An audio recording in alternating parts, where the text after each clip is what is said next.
ರಾಜ್ಯದಲ್ಲಿ ಮದ್ಯದ ದರ ಏರಿಕೆಯು ವ್ಯಾಪಾರಕ್ಕೆ ಪೆಟ್ಟು ಕೊಡ್ತಾ ಇದ್ದು, ಬಿಯರ್ ಮಾರಾಟವು ಭಾರಿ ಕುಸಿತದೊಂದಿಗೆ ಅಬಕಾರಿ ಇಲಾಖೆಯ ಆದಾಯ ಗುರಿ ಸಾಧನೆಯಲ್ಲಿ ದೊಡ್ಡ ಸವಾಲಾಗಿ ಪರಿಣಮಿಸಿದೆ. ರಾಜ್ಯದಲ್ಲಿ ಹೆಚ್ಚುವರಿ ಅಬಕಾರಿ ಸುಂಕ ಏರಿಕೆಯಿಂದ ಮದ್ಯದ ವಹಿವಾಟು ಪಾತಾಳಕ್ಕೆ ಕುಸಿದಿದೆ. ಅಬಕಾರಿ ಇಲಾಖೆಯ ಆದಾಯ ಸಂಗ್ರಹಣೆಯು ಗುರಿಯನ್ನ ತಲುಪೋಕೆ ಸವಾಲನ್ನ ಎದುರಿಸ್ತಾ ಇದೆ. ಇನ್ನು ಕಳೆದ 8 ತಿಂಗಳಿನಲ್ಲಿ ಬಿಯರ್ ಮಾರಾಟವು ಸರಾಸರಿ 51.17% ಹಾಗೂ ದೇಶೀಯ ಮದ್ಯ ವಹಿವಾಟು 4.36% ಕುಸಿತ ಕಂಡಿದೆ ಅಂತ ಅಬಕಾರಿ ವಲಯದ ವರದಿ ಹೇಳ್ತಾ ಇದೆ. ರಾಜ್ಯ ಸರ್ಕಾರ ಆರ್ಥಿಕ ಸಂಪನ್ಮೂಲಗಳನ್ನು ಕ್ರೋಢೀಕರಿಸೋಕೆ ಮದ್ಯದ ದರವನ್ನ ಸತತವಾಗಿ ಹೆಚ್ಚಿಸ್ತಾ ಇದೆ. ಜನವರಿ 20ರಿಂದ ಬಿಯರ್ ಮೇಲಿನ ಎಇಡಿ ಹೆಚ್ಚಳ ಜಾರಿಗೆ ಬಂದಿದ್ದು, ಸಾಮಾನ್ಯ ಬ್ರ್ಯಾಂಡ್ಗಳಿಂದ ಪ್ರೀಮಿಯಂ ಬಿಯರ್ಗಳಿಗೆ ಎಲ್ಲಾ ಬಗೆಯ ದರಗಳನ್ನು ಏರಿಕೆಯಾಗಿತ್ತು. ಈಗ ಪ್ರತಿ ಬಿಯರ್ ಬಾಟಲ್ನ ದರ ಕನಿಷ್ಠ 10 ರಿಂದ 50 ರೂಪಾಯಿವರೆಗೆ ಹೆಚ್ಚಳ ಕಂಡಿದೆ.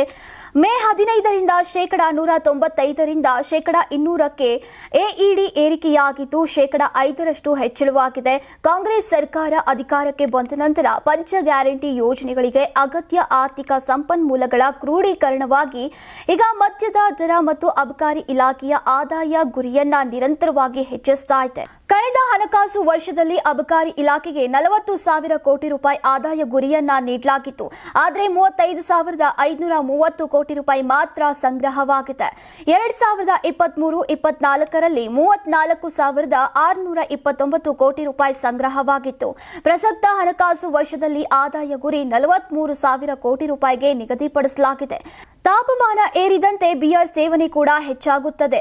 ಬೇಸಿಗೆ ವೇಳೆ ಚೈಲ್ಡ್ ಬಿಯರ್ ಮದ್ಯ ಪ್ರಿಯರ ಆಯ್ಕೆಯ ಪಾನೀಯವಾಗಿದೆ.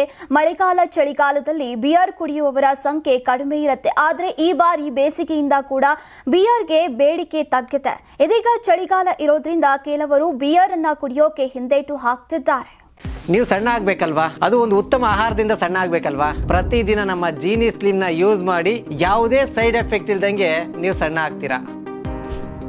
ಯಾರಾಗ್ತಾರೆ ಎಂಎಲ್ಎ ಅಭ್ಯರ್ಥಿ 2028? ಶೀಘ್ರದಲ್ಲೇ ಪ್ರತಿದಿನ ಒಂದೊಂದು ಕ್ಷೇತ್ರದ ಟಿಕೆಟ್ ಆಕಾಂಕ್ಷಿಗಳ ಸಂಪೂರ್ಣ ಮಾಹಿತಿ ಪೊಲಿಟಿಕಲ್ ಜರ್ನಲಿಸ್ಟ್ KM ಶಿವಕುಮಾರ್ ಅವರಿಂದ. ಕರ್ನಾಟಕದ ನಂಬರ್ 1 ಡಿಜಿಟಲ್ ಮೀಡಿಯಾ ನಿಮ್ಮ ನೆಚ್ಚಿನ ಕರ್ನಾಟಕ ಟಿವಿಯಲ್ಲಿ ಮಾತ್ರ.